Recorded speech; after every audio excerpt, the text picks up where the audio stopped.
BLA के sponsor, PTM के sponsor, ये सिंध के अंदर एक दो मिलिटेंट ग्रुप्स हैं उनके स्पॉन्सर, TTP के स्पॉन्सर, ये जनाब एक ही है। यानी नकाब बहुत से हैं, नकाब बहुत से हैं, लेकिन चेहरा पीछे एक ही है।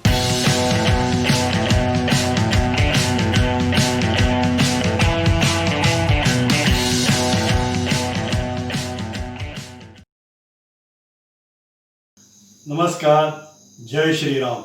मेरी मातृभूमि चैनल पर आपका स्वागत है। कंगाल पाकिस्तान की आर्थिक राजधानी कराची है। 29 जून 2020 को कराची में स्थित पाकिस्तान स्टॉक एक्सचेंज पर BLA यानी बलूचिस्तान लिबरेशन आर्मी के 4 हमलावरों ने हमला किया, जिसमें हमलावरों के साथ 10 लोग मारे गए। चालबाज पाकिस्तान ने तुरंत भारत पर आरोप लगाया कि हमले के पीछे भारत की खुफिया एजेंसी रॉ और मोदी सरकार है। ये तो वही हुआ, उल्टा चोर कोतवाल को डांटे। पिछले हफ्ते UN सिक्योरिटी काउंसिल में एक रिपोर्ट पेश की गई, जिसमें यह बताया गया है कि पाकिस्तान में स्थित टेरर ग्रुप्स हजारों आतंकवादियों को ट्रेनिंग देके भारत और अफगानिस्तान में भेज रहा है। असल में पाकिस्तान इस्लामिक टेररिज्म की जन्मभूमि है, और ये भी वापस एक बार कुछ दिनों पहले सिद्ध हुआ, जब पाकिस्तान के प्रधानमंत्री इमरान खान ने पाकिस्तान की नेशनल असेंबली में खड़े होकर ओसामा बिन लादेन को शहीद कहा। तो अपनी ऐसी सारी काली हरकतों को छुपाने के लिए पाकिस्तान हमेशा भारत पर झूठे आरोप लगाता रहता है। तो आइए हम ये वीडियो देखते हैं, जिसमें पाकिस्तान की जिहादी एंकर डॉक्टर फिजा अकबर खान और पाकिस्तान का एक रिटायर्ड ब्रिगेडियर भारत पर ऐसे ही कुछ झूठे आरोप लगा रहा है। सबसे पहले तो यही बात करेंगे बिगड़े साहब कि एक बार फिर हमने देखा कि मुल्क में दहशतगर्दी की फजा कायम करने की बाकायदा कोशिश की जा रही है। वो अलग बात है कि इनको मुंह की खाना पड़ी, लेकिन अब ऐसी क्या चीज है जो भारत को, नरेंद्र मोदी को, इनकी RSS की सोच रखने वाले लोगों को चैन से नहीं दे रही और बार बार पाकिस्तान में दोबारा इंटरफेरेंस करने की कोशिश कर रहे हैं। बिस्मिल्लाहिर्रहमानिर्रहीम। बहुत शुक्रिया डॉक्टर फिजा साहिबा। देखें जी, पहले तो मैं सिर्फ एक जुमले में कहूँगा कि बहुत मैं खराजी तहसीन पेश करता हूँ। आज पूरी कौम ने खराजी तहसीन पेश किया है। वो तमाम हमारे सिंध पुलिस के जवान और वो ASI पुलिस के, उसके बाद जो बाकी सिक्योरिटी गार्ड, जिन्होंने बहुत बहादुरी के साथ इन दहशतगर्दों का मुकाबला किया और उनको कैफे किरदार तक पहुँचाया। और देखें, ये पाकिस्तानी कौम की रेजिलियंस है, बैटल हार्डन्ड कौम है। हमने 15 साल दहशतगर्दी को बर्दाश्त किया। हमने 70,000 कुर्बानियाँ दी है दहशतगर्दी की जंग में।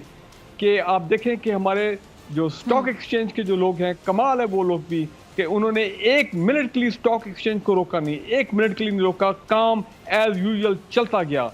ये मैं समझता हूँ बहुत बड़ा एक स्लैप है on the face of the दहशतगर्द और उनके जो स्पॉन्सर्स हैं। और जारी बात है, स्पॉन्सर्स कौन हैं आपको मालूम है। BLA के स्पॉन्सर, PTM के स्पॉन्सर, ये सिंध के अंदर एक दो मिलिटेंट ग्रुप्स हैं उनके स्पॉन्सर, TTP के स्पॉन्सर, ये जनाब एक ही है और वो अपना रॉ है। यानी ब्रिगेडियर साहब, सॉरी मैं आपकी बात को काट रही हूँ, यानी नकाब बहुत से हैं, नकाब बहुत से हैं, लेकिन चेहरा पीछे एक ही है, रॉ नरेंद्र मोदी, इनकी RSS की सोच रखने वाली जो रियासत है भारत की। बिल्कुल। और अभी इनके इस ग्रुप के जो मास्टरमाइंड हैं वो भी अब इस वक्त भागे हुए हैं, और वही मास्टरमाइंड है जिन्होंने अगर आपको याद हो कि अक्टूबर 2018 में चाइनीज कॉन्सुलेट पे हमला किया था कराची में, और कंधार से ऑपरेट करते हैं, अफगानिस्तान से बलूचिस्तान के अंदर भी दहशतगर्दी के हमले करते हैं। देखिए मसला क्या है, मसला ये है कि प्राइम मिनिस्टर मोदी जब से आए हैं पावर में, उनका एक ही मकसद है कि जनाब किसी तरह पाकिस्तान को और रॉ, ये इनकी जो गठजोड़ है कि इनको पाकिस्तान को डिस्टेबलाइज किया जाए, CPEC का नुकसान पहुंचाया जाए, गवादर को आगे ना चलने दिया जाए, और इंडियन ऑक्युपाइड कश्मीर में तो जुल्म और बर्बरियत की तो उनकी तरफ से इंतहा है, हो गई है। तो अब लेकिन उनकी बैड लक क्या हुई है? बैड लक उनकी ये हुई है कि जो चाइनीज ने उनको मारा है बड़ी बुरी तरह पिछले चंद हफ्तों में लद्दाख में, जो उनकी जिल्लत हुई है, जो डोमेस्टिकली उनकी रुसवाई हुई है, इंटरनेशनल लेवल पर उनकी रुसवाई हुई है, कि अब वो देख रहे हैं कि कोई ऐसे हम काम करें कि हम चाइनीज का मुकाबला तो कर नहीं सकते, तो चलो हम अपनी जो दहशतगर्दी के जो हमारे टूल्स हैं, जिनको हम कितने अर्से से सपोर्ट कर रहे हैं, फंड कर रहे हैं, ट्रेन कर रहे हैं, हम क्यों ना उनको दोबारा जो है एक वेव लेके आए टेररिज्म की पाकिस्तान में, ताकि दुनिया जो है वो वहां से उनका डिस्ट्रैक्शन हो और पाकिस्तान की तरफ जाए। और मैं आपको ये बता दूं, अच्छा, एक और सवाल मेरे ज़हन में आया ब्रिगेडियर साहब। जी जी जी जी, आप कंप्लीट कीजिए। जी, मुकम्मल कर लूं।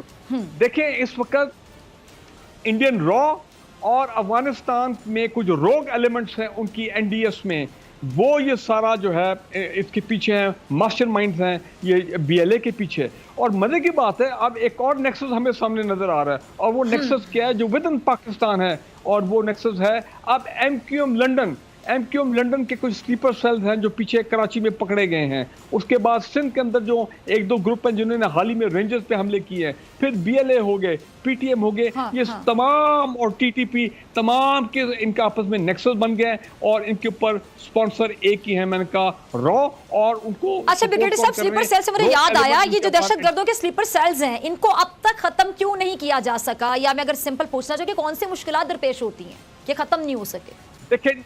देखें जी, आप 100% तो इनको एलिमिनेट नहीं कर सकते। ये कहीं ना कहीं 2, 3, 4 बंदे इनके आपको कराची में मिलेंगे, शायद कुछ पिशावर में बैठे हों 2-3 बंदे।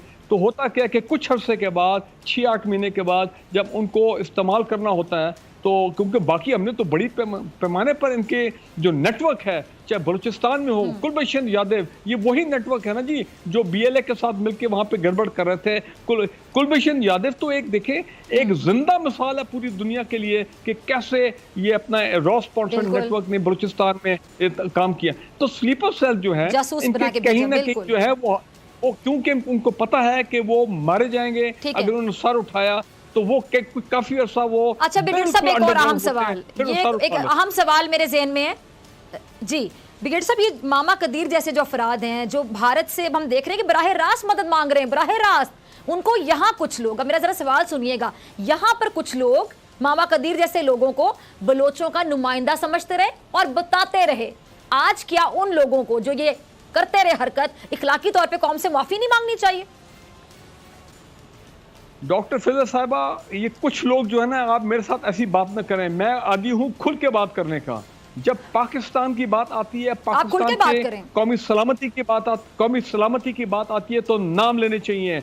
मैं ऑनेस्टली बड़े अफसोस से मुझे कहना पड़ा, और इट्स वेरी शेमफुल कि हमारे ये जो सो कॉल्ड लीडिंग एंकर अपना हामिद मीर साहब जियो टेलीविजन पे, जिन्होंने मामा कदीर का इंटरव्यू किया और हमेशा ये ढोंग रचाया मिसिंग पर्सन, जबकि उनको मालूम है कि ये मामा कदीर इंडियन रॉ के पेरोल पे है। मामा कदीर इस वक्त किधर बैठा है? वो इंडिया में बैठा है, और बाकी जो कुछ पर्सन है वो कहाँ हैं? वो जनाब ट्रेनिंग कैंप्स पे हैं अपना अफगानिस्तान में, वो ट्रेनिंग कैंप्स में है इंडिया के अंदर, वो कुछ लोग हैं जो यूरोप में उन्होंने पनाह ली हुई है, और यही लोग हैं। अब आप मुझे बताएं, हामिद मीर साहब को चाहिए आज, और मैं हैरान हूँ कि जनाब उनको चाहिए आया खुल के कंडेम करें और माफ़ी मांगे कौम से कि जनाब वो इस किस्म के लोगों को वो सपोर्ट करते रहे हैं। और मुझे तो बीएनपी मेंगल जो अख्तर मेंगल साहब हैं, मुझे उन पे भी बहुत ऑनेस्टली बड़ा अफसोस से मुझे कहना पड़ा है। उनको भी मालूम है कि majority of the missing person जो है, ये जो चल रहा है मामला, ठीक है हर एक को वापस आना चाहिए अपने घरों में, लेकिन इस तवील दहशतगर्दी के खिलाफ जंग में ये सारे majority of the missing person, मैंने आपको कहा, वो इस वक्त या इन ग्रुप्स के अंदर हैं या अफगानिस्तान में या इंडिया में जो है वो अपनी ट्रेनिंग ले रहे हैं।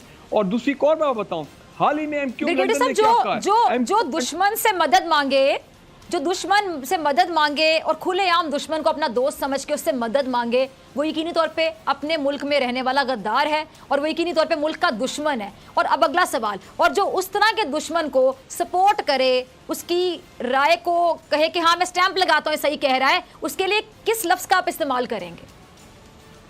देखें, अब मैं तो मुझे तो वो लफ्ज़ कहते भी कि अगर एक पाकिस्तानी के नाते अगर होते हुए अगर आप इस किस्म की बात करेंगे जिस तरह हामिद मीर साहब ने ये सारा मामला किया पिछले चंद सालों में, और मैं समझता हूँ लोगों पाकिस्तान के अवाम को मिसगाइड किया, उन्हें तो कौम से माफ़ी मांगनी चाहिए। अब आप उनको गद्दार कहें, आप उनको जो भी कहें, मुझे तो अफसोस है कि मुझे इस किस्म की बात आज करनी पड़ी पहली मरतबा। और मैं अभी भी समझता हूँ कि हामिद मीर साहब को चाहिए कि जनाब इन लोगों से अपने ताल्लुकात को बिल्कुल अपना कट ऑफ करें और बिल्कुल 100% पाकिस्तान ठीक के है। नेशनल इंटरेस्ट, पाकिस्तान की कौमी सलामती इंटरेस्ट के मुताबिक जो है वो काम करें और लोगों को सही गाइड करें, मिसगाइड ना करें लोगों को बैठ के। ठीक है जी। अच्छा ब्रिगेडियर साहब, कुछ शिकवा मुझे सियासतदानों से है जो आवाम से वोट लेकर, एतमाद का वोट लेकर पार्लियामेंट का रुकन बनते हैं। पार्लियामेंट के जितने भी अरकान हैं, आवाम वोट ना देते तो वहाँ जा ना सकते वो। लेकिन हम देखते हैं कि कोई भी मसला हो, कोरोना की सूरत हाल जिसने पूरी दुनिया को हिला के रख दिया, कराची में दहशतगर्दी का वाकया पेश आया, और जितने भी मसाइल हैं पाकिस्तान के, पार्लियामेंट का कोई भी इजलास हम देखते हैं कि ऐसा नहीं होता है जिसमें किसी सोल्यूशन की तरफ जाए, कोई हल बताया जाए, तजवीज़ बताई जाए। हर इजलास हम देखते हैं कि बेनतीजा होता है। अब मैं सिंपल यही जानना चाहूंगी, ये कैसी जमहूरी रिवायत है? देखें, फिर मुझे बड़े अफसोस से कहना पड़ता है पाकिस्तान के अवाम नहायत मायूस हैं। हमारे जो पॉलिटिकल पार्टीज हैं, खासकर हमारी अपोजिशन पार्टीज भी खुदारा इस वक्त पाकिस्तान पे इतने सिक्योरिटी के चैलेंजेस हैं, हर तरह से दुश्मन की कोशिश है कि हमें इकोनॉमिकली बिल्कुल नाकाम किया जाए, बाकी हमारे जो अवाम का मोरल है उसको डिमोलाइज किया जाए, पाकिस्तान को डिस्टेबलाइज किया जाए। और कोरोना की एक अलग आपको पता वबा 4 महीने से वो मामला चल रहा है। ऐसे वक्त पे तो नेशनल यूनिटी, ऐसे वक्त पे बिल्कुल हम आहंगी गवर्नमेंट के साथ मिलके आप पाकिस्तान के अवाम की बेहतरी के लिए जो है, और एक फ़ज़ा ऐसी कायम होनी चाहिए जिसमें लोग ये ना कहें कि भाई हमारे टैक्स पेयर से ये पार्लियामेंट में इस किस्म की तकारीर हो रही हैं, पार्लियामेंट में कोई पॉजिटिव बात नहीं हो रही है, कोई पॉजिटिव उस तरह की लॉ मेकिंग जो है वो नहीं हो रही है, बस एक ईगो की जंग चल रही है, अपना एक दूसरे पे हमलावर हो रहे हैं और पर्सनल ग्रजेस और ये तमाम चीज़ें।